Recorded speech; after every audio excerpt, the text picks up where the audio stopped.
Will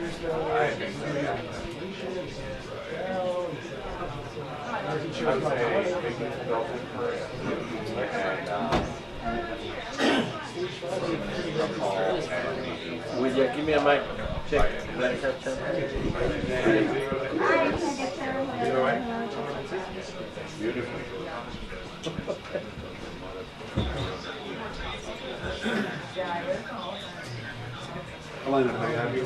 Do you guys hear me? Did you get me on channel 2? Yeah. Okay, thank you.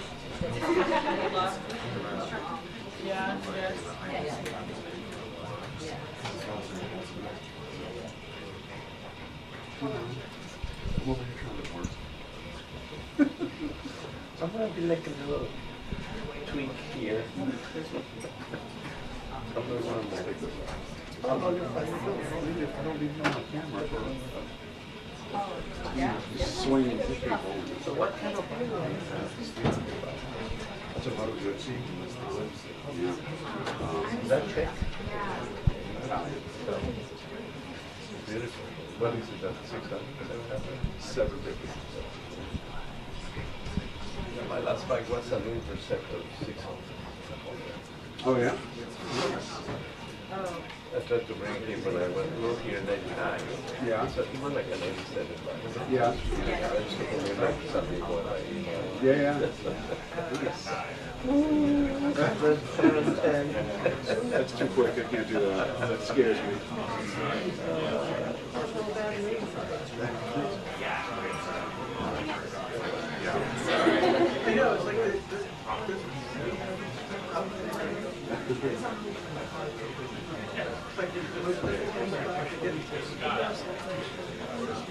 No? You should do it. It's great.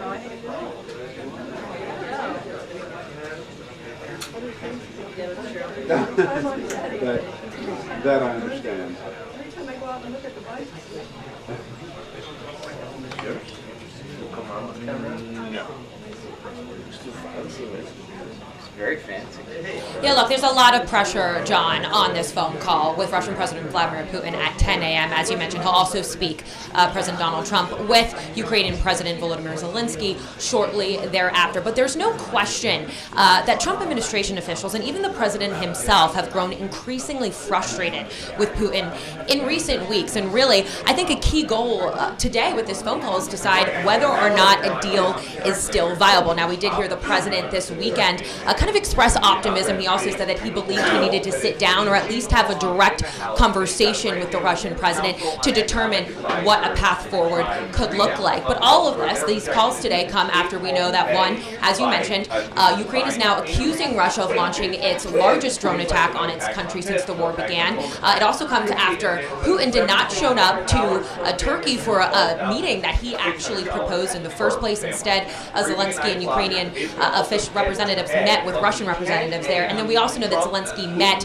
with Vice President J.D. Vance as well as Secretary of State Marco Rubio yesterday in Rome. Now, we did hear from Rubio yesterday on this. He essentially said that he believed like a key goal today is to determine whether or not Putin is, how they keep describing it, tapping them along, and again, whether or not there is actually value in continuing these talks with Russia to determine if there can really be peace reached here. And that, of course, is going to be a key question of this briefing with White House Press Secretary Karoline Leavitt that is set to kick off shortly. I also just want to mention one key thing as well, which is that we know there's been a lot of pressure building in Congress, but also from the United States, European allies, about placing more aggressive sanctions on Russia. Senator Lindsey Graham has teed up a package to do just that. Congress is expected to consider that soon. And I think a key question is, if today's call does not go well, how will President Donald Trump react? Will he support such a move? A lot riding on these calls today, John.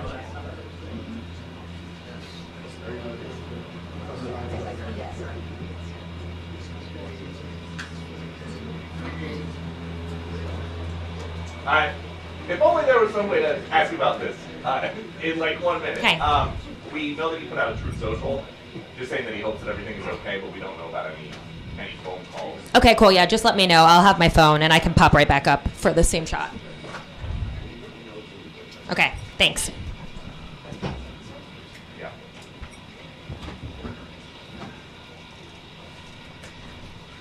Okay.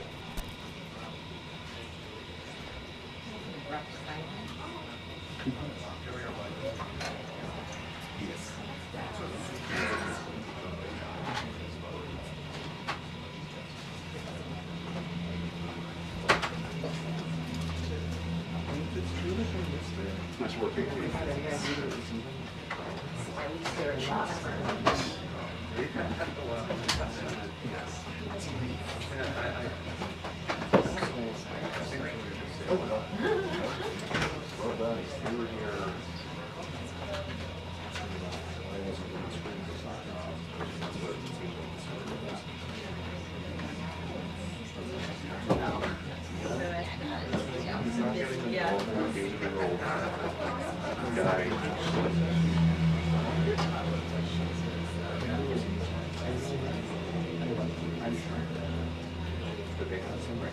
Here.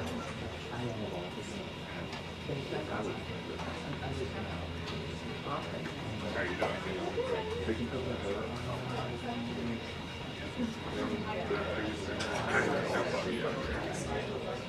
Improper.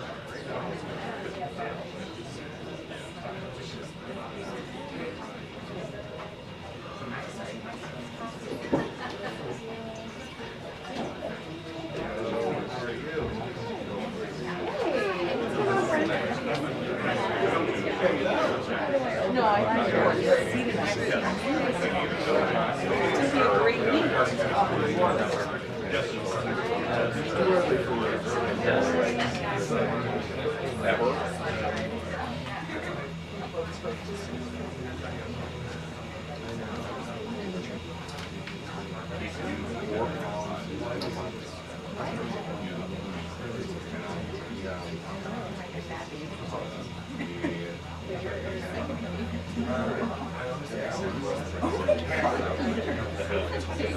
Is it 4 weeks?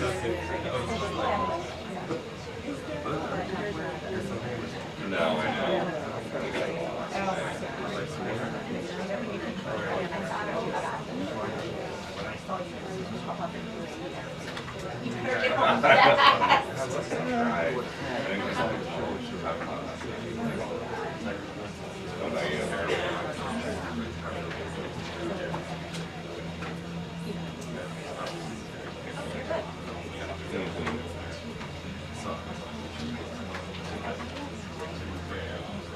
Oh yeah. Oh yeah. I know I was so tired last night. I meditated for and when I woke up, it was like an hour later. That's great.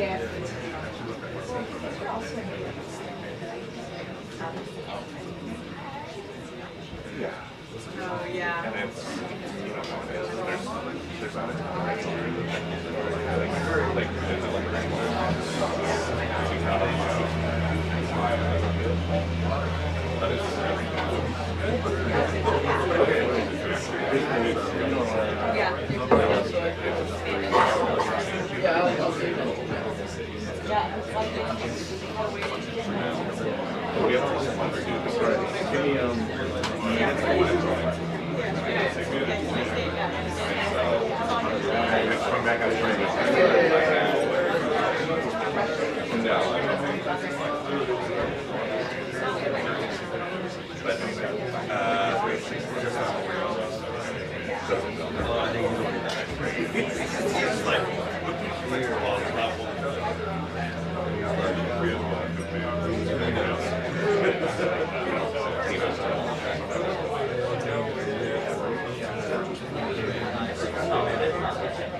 Two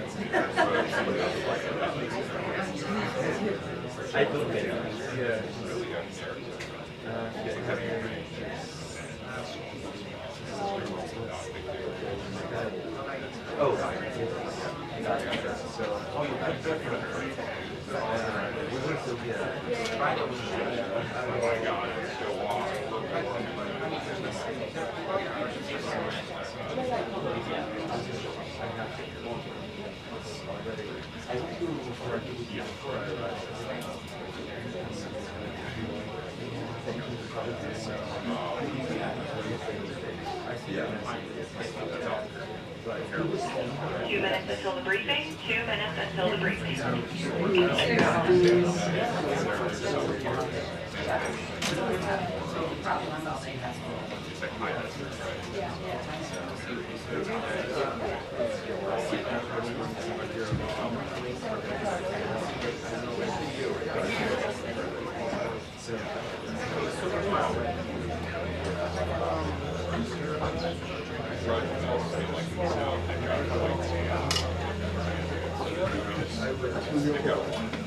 I'll get us through this. We'll just follow my lead. I'll give it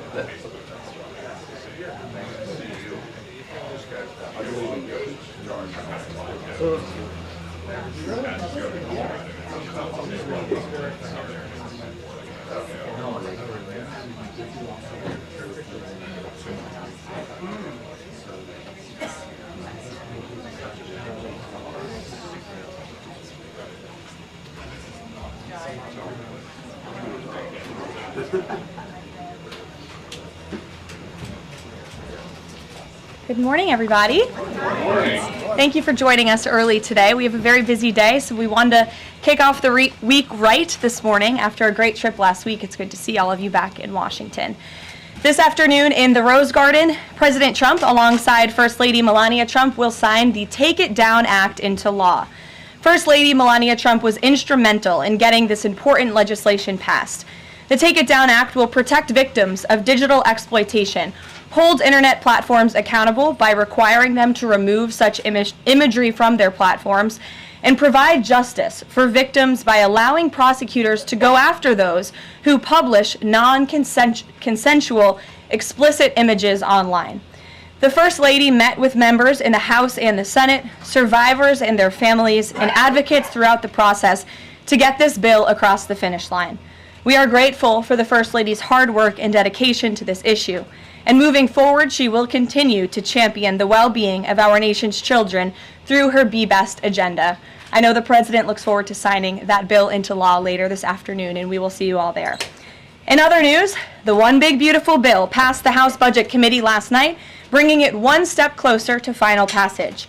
The One Big Beautiful Bill is perfectly named because it represents a once-in-a-generation opportunity to deliver on the Make America Great Again agenda responsible for President Trump's landslide victory on November 5th. The America First policies in this bill are the reason why Republicans currently have the majority in Congress right now. Passing this bill is what voters sent Republicans to Washington to accomplish. And that's why it's essential that every Republican in the House and the Senate unites behind President Trump and passes this popular and essential legislative package. This bill will be the single most pro-small business, pro-family, and pro-American worker legislation ever. This bill will give Americans the largest tax cuts in our nation's history. When Republicans pass the bill, Americans will be keeping more of their hard-earned money and taking home much bigger paychecks. The One Big Beautiful Bill will deliver some of President Trump's central campaign promises. No tax on tips for our hardworking waiters, waitresses, and service workers. No tax on overtime for our law enforcement officers, our firefighters, and all those Americans who are putting in extra hours to make ends meet. And a large tax deduction on interest payments for Americans who purchase American-made cars. Despite desperate Democrat lies, the biggest beneficiary of this tax cut will be working-class Americans and their families. Americans earning between $30,000 and $80,000 per year will pay about 15% less in taxes after this legislation is passed. And according to a brand new paper from the White House Council of Economic Advisors, The average family with 2 children's take-home pay will be up to $13,000 higher because of the increase in wages and reductions in tax obligations. The CEA study also said that the average overtime worker receives a tax cut of roughly $2,000. Again, this is great news for our nurses, our police officers, and all those who work overtime to make ends meet across our country. Put simply, President Trump's One Big Beautiful Bill will be a boon for working class America. This One Big Beautiful Bill is also pro-family. It will increase the child tax credit to $2,500 per child, establish optional savings account for newborn babies with a $1,000 credit added, and strengthen paid family leave. This bill also delivers historic tax relief to America's seniors by allowing middle and low-income Social Security recipients to deduct an additional $4,000 in payments from their taxable income. If Democrats get their way and the Trump tax cuts are not extended, Americans will face the largest tax hike in history to the tune of $4 trillion. Republicans must not side with Democrats in helping them raise taxes. The One Big Beautiful Bill also provides critical protections of Medicaid, which will strengthen and preserve the program for decades to come through common sense efforts to eliminate waste, fraud, and abuse. Medicaid will no longer be used to pay for barbaric gender mutilation procedures on minor children.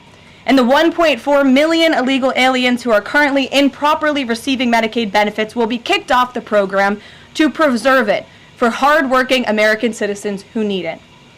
President Trump and Republicans are protecting Medicaid benefits for pregnant women, children, disabled individuals, low-income seniors and families, and the most vulnerable Americans in our society. And that's what Democrats are so angry about. Basic Medicaid protections that will stop the funding of transgender insanity and illegal aliens from ripping off American taxpayers. As you all know, over his first 4 months in office, President Trump ended the previous administration's open border crisis and secured our homeland in record time, all using executive authority. Now Congress needs to act. The One Big Beautiful Bill is the most significant investment in our nation's border patrol and law enforcement agents in our nation's history. The bill ensures that President Trump's popular and successful border security measures are made permanent.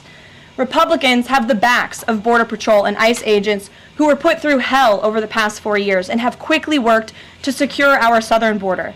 And that's why this bill gives them more resources to do their jobs, including a $10,000 much-needed bonus to ICE agents and Border Patrol agents over the next 4 years. To provide those brave agents with desperately needed reinforcements on the ground, the bill allows for the hiring of thousands of new ICE personnel, customs officers, and Border Patrol agents. These significant hirings will empower President Trump to continue delivering on his promise to carry out the largest mass deportation in the history of our country. Again, that is a promise that Republicans made to American voters. It's a promise they were elected on, and it's a promise Republicans on Capitol Hill need to keep: secure our border. To supplement those efforts, the bill's funds will fund the completion of President Trump's signature border wall. As a result, 701 miles of primary wall, 900 miles of river barriers, 629 miles of secondary barriers, and 141 miles of vehicle and pedestrian barriers will be constructed when this bill passes, along with cutting-edge technology to secure our homeland from dangerous illegal alien invaders. This bill also advances our national security and defense interests by ensuring the United States military has the necessary resources to remain the strongest and most lethal fighting force in the world. The bill will provide resources for the construction of President Trump's Golden Dome to safeguard Americans from potential attacks, give the Coast Guard resources to build more modernized ships, and the Air Force resources to acquire better planes. If all of those incredible things were not enough, the Big Beautiful Bill also finally modernizes air traffic control in America, a bipartisan issue. The bill will allow President Trump to deliver on his promise to overhaul and update our air traffic control systems to keep Americans flying as safe and efficiently as possible. The previous administration failed to act and do this themselves, despite repeated warnings from the GAO, which has resulted in unacceptable delays at major airports like Newark that the Trump administration is working hard to address. When the One Big Beautiful Bill passes, we will replace the current antiquated system, the FAA will enhance safety in our skies, reduce delays, and power the future of air travel in the United States. That's just some of what this historic legislation will accomplish. It is absolutely essential that Republicans unite behind the One Big Beautiful Bill and deliver on President Trump's agenda. There is no time to waste. Americans gave Republicans a once-in-a-generation opportunity to course-correct our country over many wrongs over the past 4 years. And Americans are counting on Republicans to work as hard as President Trump is in this White House every day on Capitol Hill. Send this legislation to his desk as soon as possible for his signature. Here in our new media seat today, we have Liam Cosgrove, the White House correspondent for Zero Hedge. With that, Liam, please kick us off. Thank you, Caroline. So my first question is on foreign policy. Sure. The president has made several moves towards peace in multiple fronts, India, Pakistan with the Houthis, talking with Iran, talking with Putin. Biden didn't even talk to Putin for the entire span of the war, which is crazy considering two nuclear powers were engaged in a proxy war. So I do admire these moves by the current president, I'll be honest. However, as of today, we are still funding both Israel's and Ukraine's wars. So can Americans expect to finally be done financing foreign wars at some point? Do you consider that one of the president's goals? Well, I think I can summarize the president's foreign policy agenda with 2 words: America first. And that means putting the American people and the American taxpayer first. And that's why the president is moving as quickly as he possibly can and working overtime to end these conflicts in both Israel and in Gaza, and also the Russia-Ukraine war. As you all know, the president will be speaking with Putin at 10 o'clock. He plans to call President Zelensky when that call concludes. I spoke to the president about that call at 10 o'clock. I don't want to get ahead of those very important conversations, but of course you will hear directly from the president or me after those calls conclude today. So you can expect that. As for Israel and Gaza, the president continues to not only himself but his national security team engage in talks on both sides of this conflict. The president made it very clear to Hamas that he wanted to see all hostages released. And last week, when we were flying out of town, there was great news on that front with the return of Eden Alexander, who is the last remaining hostage in Gaza. So to answer your question, the president is always thinking about the American people, the American taxpayer first. He wants these conflicts to end, not just to save money, but most importantly, to save lives. Thank you. And my only other question for you is, so over the weekend, President Trump posted Truth Social a video highlighting what most people call the Clinton body count, which is the strange number of suicides that seem to happen in Clinton circles. I have a headline here from the Washington Post that said, Trump peddles false conspiracy theories tying the Clintons to several deaths. So I just wanted to highlight real quick, this wasn't in Trump's video, but this is from the Arkansas Times, and it's the death of Mark Middleton, who was a former Clinton White House aide, who was found dead on a Clinton Foundation property. And I'll just quote from the Arkansas Times. Middleton apparently shot himself in the chest with a shotgun and also hung himself from a tree with an extension cord. So I have no idea how somebody commits suicide that way, but if the Washington Post is here, maybe you can enlighten us as to how that was actually a suicide. So anyways, that's just a lead into my question about the most famous Clinton-related suicide, which is that of Jeffrey Epstein. There's still a lot of questions around that case. You've released phase 1 of the Epstein files. What was missing from that is any connection to his ties to intelligence agencies, and that's really the whole story, that not just trafficking young girls, but doing it on behalf of intelligence agencies, and even potentially as part of a blackmail ring with potential ties to the Israeli government. So for phase 2, when can we expect it? Will it have information pertaining to those aspects of the Epstein case? I know the Attorney General has committed to releasing those files. I would defer you to the Department of Justice on her timeline, but when she has made a promise in the past, she has kept it, and I'm certain that she will in this case as well. Rachel. Thanks so much, Caroline. The president set a 2-week deadline for Ukraine and Russia to negotiate a deal. That time is now up. Does the president intend to set a new deadline on this call with President Putin? And how much longer is he willing to give these talks? Yeah, I don't want to get ahead of the specifics of the conversation the president will be having with President Putin in less than an hour this morning. But he has made clear throughout the entirety of this conflict, since he inherited it from Joe Biden. Don't forget, this is a war that began because of the previous administration's incompetence and weakness. and President Trump is working very hard to fix it. He has made it clear to both sides that he wants to see a peaceful resolution and a ceasefire as soon as possible, but as for specifics on a timeline, I won't get ahead of the president. And just on the goals for this call in particular, is the goal to get Putin to agree to a ceasefire? Is the goal to lead to some sort of in-person negotiations with Putin and the president? Well, I think, again, we'll see how the call goes, and the president has made it clear his goal is to see a ceasefire and to see this conflict come to an end. And he's grown weary and frustrated with both sides of the conflict. The president and his team have put an enormous amount of effort in solving this very complicated war that, again, began because of the last administration's weakness. Does he still want to meet Putin personally? I think the president would certainly be open to that, but let's see how this call goes today. What's the status of the secondary sanctions package? The president's been talking about that. You haven't imposed them yet, but is that still on the table? I think everything's on the table, yes, and again, I won't get ahead of the president in any commitments or decisions, but certainly it's something he's been looking at and discussing.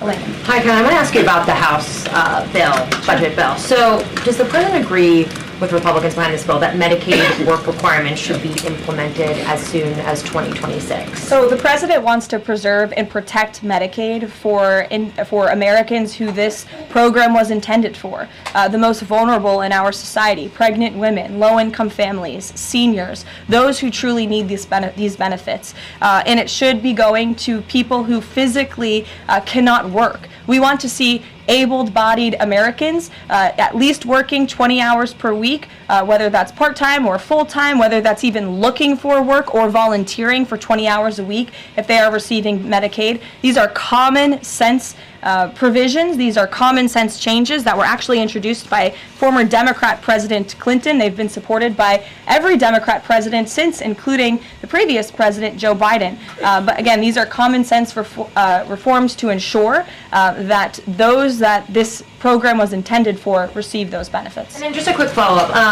Is the president okay with this bill adding to the deficit? This bill does not add to the deficit. In fact, according to the Council of Economic Advisors, this bill will save $1.6 trillion. And the president absolutely understands and hears the concerns of fiscal conservatives and of Americans who want to get our fiscal house in order. That's what the intention of this bill is. There's $1.6 trillion worth of savings in this bill. That's the largest savings for any legislation that has ever passed Capitol Hill in our nation's history. The next bill that even comes close was $800 billion. That's less than half of the savings that we see in the One Big Beautiful Bill. And so the goal of this bill is to produce economic growth, to cut taxes, and to get our fiscal house in order. And this is the right step in the right direction towards doing that. Thanks. Edward. Yes, thanks. And then I'll go to you. Thanks, You're welcome. I want to get the president's reaction to Moody's downgrading the credit rating of the United States. Sure. Well, look, the president talked about this over the weekend. The Secretary of Treasury also talked about it. When you look at the world has confidence in the United States of America and our economy once again. The president just last week secured trillions of dollars in investments from countries in the Middle East. We have seen trillions of dollars of investments flowing into our economy since the president took office. That is because America or people around the world have confidence in the United States of America. And if you also just look at the raw economic data that we're seeing, last week when we were out of town, inflation dropped once again. Oil prices are dropping, gas prices are dropping. The president has added nearly 500,000 jobs to the American economy already. So there's a lot of optimism in this economy, and the president disagrees with that assessment. And I want to ask you one more thing, if I could. On your Middle East trip, the United Arab Emirates is getting some of the most advanced AI chips, and there's agreements there. The UAE is the newest member of BRICS. Is there a concern from the president that those chips and the technology will pass through to China, India, Russia, and Iran? Part of going to the Middle East was to ensure that the United States, that this part of the region, our Gulf partners, know that the United States of America is there for them again, and that they should be investing in the United States, not in China. And these AI agreements, particularly the one the Secretary of Commerce signed in the UAE, has security guarantees to ensure that China is not getting the advantage, but the United States is getting the advantage when it comes to AI, and that the UAE and the U.S. are working hand in hand together to invest in this space. So you read the agreements, there are security guarantees, and this was a great trip for the country, no doubt. Go ahead. Thanks, Caroline. Prime Minister Netanyahu of Israel has said today that Israel will take control of all of Gaza. Is that a goal that President Trump is comfortable with or that he supports? I'll have to talk to the president about those comments as they just came, I believe, from the prime minister this morning, and I'll let him speak on that. The president has made it very clear he wants to see this conflict in the region end. He wants all hostages to be released. He was pleased that Eden Alexander was returned home safely to his loving family. The president spoke with Eden directly while we were traveling to the Middle East last week. As for the prime minister's comments, I'll let the president himself respond to those. Sure. Two questions. One, how involved does the president intend to be directly in talking to House members about the bill over the next couple of weeks or the next week? Sure. Well, over the weekend, the president was in direct conversation and communication with the Speaker of the House. He's been very involved. He always is. He's willing to pick up the phone when he is asked to.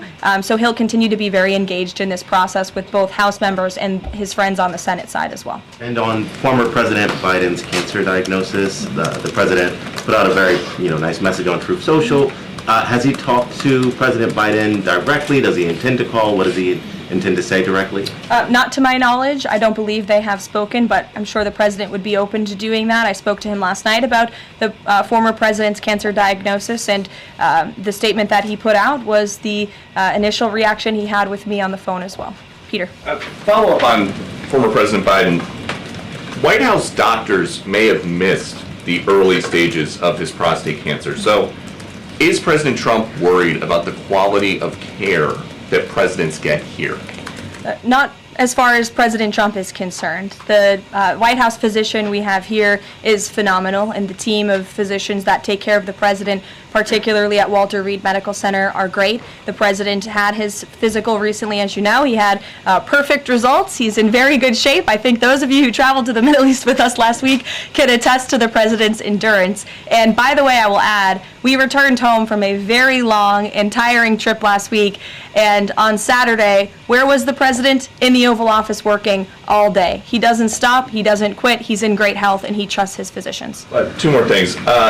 Putin ghosted everybody at these peace talks last week.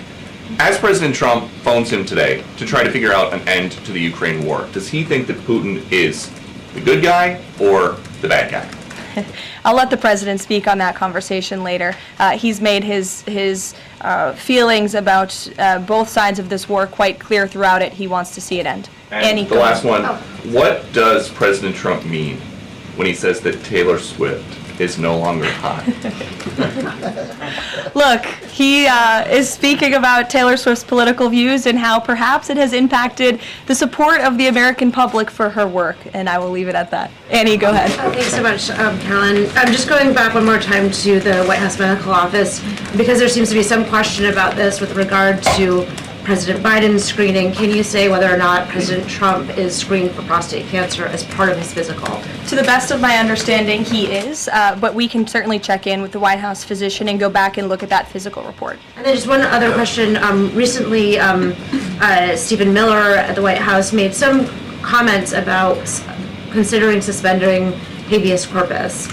And I'm curious if there's any update on how the White House is exploring that option to enact the president's agenda. I don't have any update at this time, but I can check in with our Deputy Chief of Staff. Mary Margaret, go ahead. Thanks, Caroline. Given the ongoing revelations about the former president's mental acuity and how staff and media covered that up, especially with the release of this book 2 days, I think, is there any interest in further scrutiny of Kevin O'Connor, the former president's physician? I'll let the president speak on that. I spoke to the president again about the former president's health diagnosis last night, and he wanted to extend his warmest wishes to the former president and his family. But as for any further action, I'll let the president speak on that first. Michelle. Vice President Vance's meeting with Zelensky. Can you share any more information on that? My understanding was it was a good meeting, a productive meeting, and we're grateful that the Vice President did it and that he also went to the Pope's first Mass in Rome. I also have an update on that. The Vice President passed along a letter to the Pope from the President and from the First Lady extending their warm wishes and inviting them to the White House as soon as they possibly can come. Michelle. On Iran, Steve Witkoff said yesterday that continued enrichment is a red line for the U.S. The Iranian foreign minister says that's going to continue no matter what. How committed is the U.S. to that red line, and what's the next step for the next round of talks? We are 100% committed to that red line. The President, Special Envoy Witkoff, Secretary Rubio have made that incredibly clear, not just to the American public, but also in those discussions that Special Envoy Witkoff has had directly with the Iranians. And the next round of talks?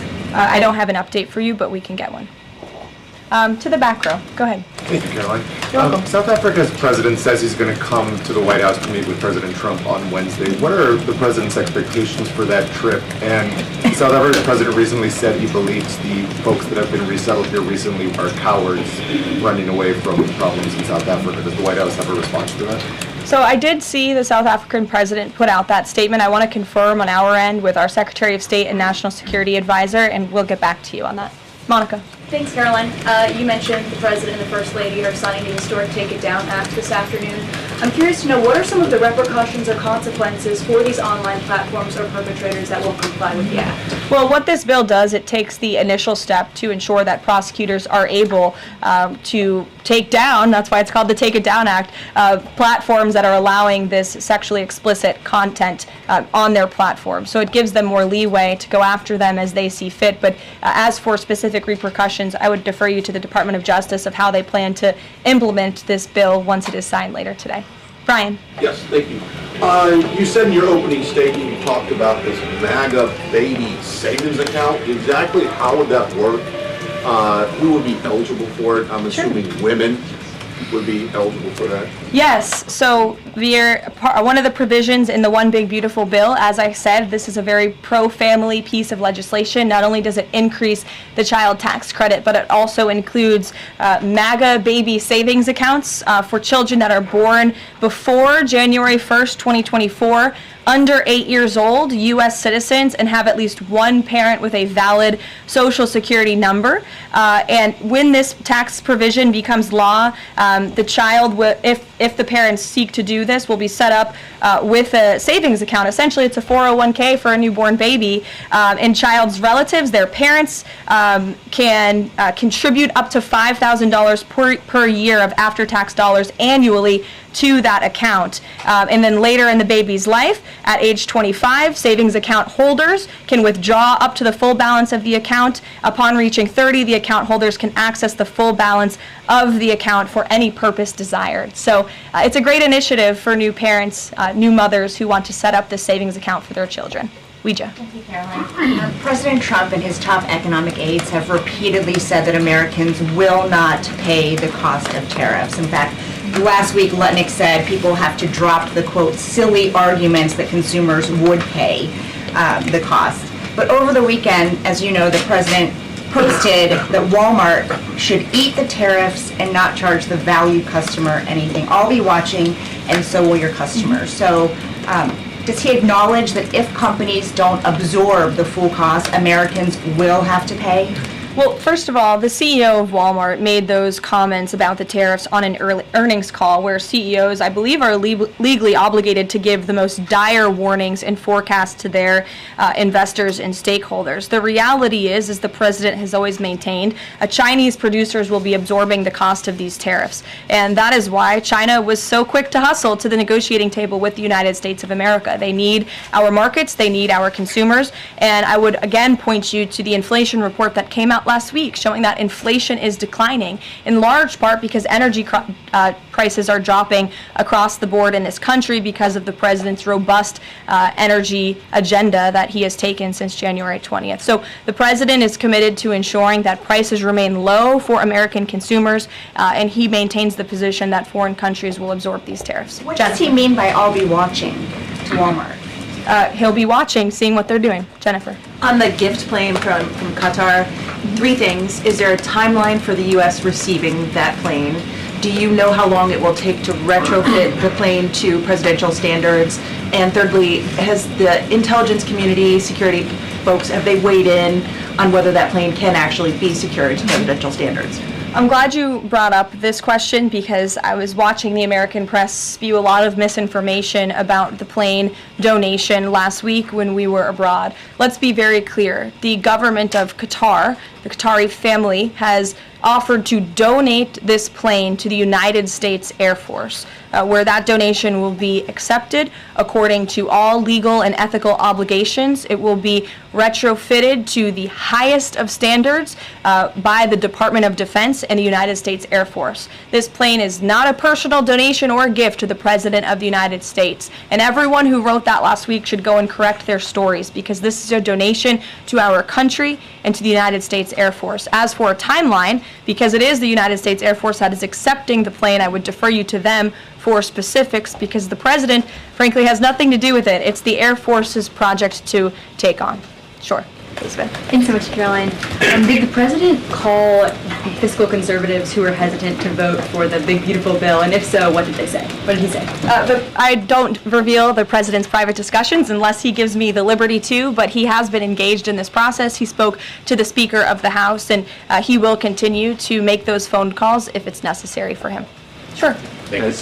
Thank you, Caroline. I'll go to both of you. Go ahead. Thank you. Any updates on Greenland? Will the president be making any trips, and do we have any details you can share with us? I don't have any future foreign trips to read out for you. We just returned home from one. But the president maintains the reasoning for Greenland's strategic purposes in the Arctic, and he continues to remain committed to the idea of obtaining Greenland in whatever means we can to advance our national security interests in the region. Sure. Thank you, Caroline. I have a question. Was Lebanon part of the discussions during the Middle East tour, and did you meet with any Lebanese representatives? To my knowledge, the president did not meet with any representatives from Lebanon, although he did talk about the election that they recently had there and how he hopes that Lebanon can come to a more peaceful place in their country, and that we drive out Hezbollah, Iranian-backed Hezbollah proxies in Lebanon to ensure peace and prosperity in that country and also for the greater Middle Eastern region. And I would just add to that before I wrap up, because the president's call will begin in a few minutes. The president's historic tour to the Middle East last week truly reset our foreign policy agenda in that region. I think actually, in fact, the Washington Post had a headline, President Trump remakes U.S. foreign policy in the Middle East, and that's absolutely true. He took a courageous and bold step to lift sanctions on Syria. He strengthened our ties with our Gulf partners, and he put Iran into a very difficult position because the United States of America is back. And I will summarize the president's trip with an anecdote that I heard directly from a member of one of the foreign delegations. I asked him how hopeful their country was when they learned President Trump won the election. And he told me when President Trump won the election, it was like the lights turned on in a dark room. For the past 4 years to the rest of the world, America was dark. We were unresponsive. We did not pick up the phone. We did not return calls. All of that has changed under the leadership of this president. And I think the world saw that last week with this historic and wildly successful trip. And the work continues. The president will be speaking to President Putin at 10 a.m. and we'll have a readout for you after that call. And we'll see you in the Rose Garden at 3 o'clock. Thanks, guys. Thanks, Caroline. Thank you, Caroline.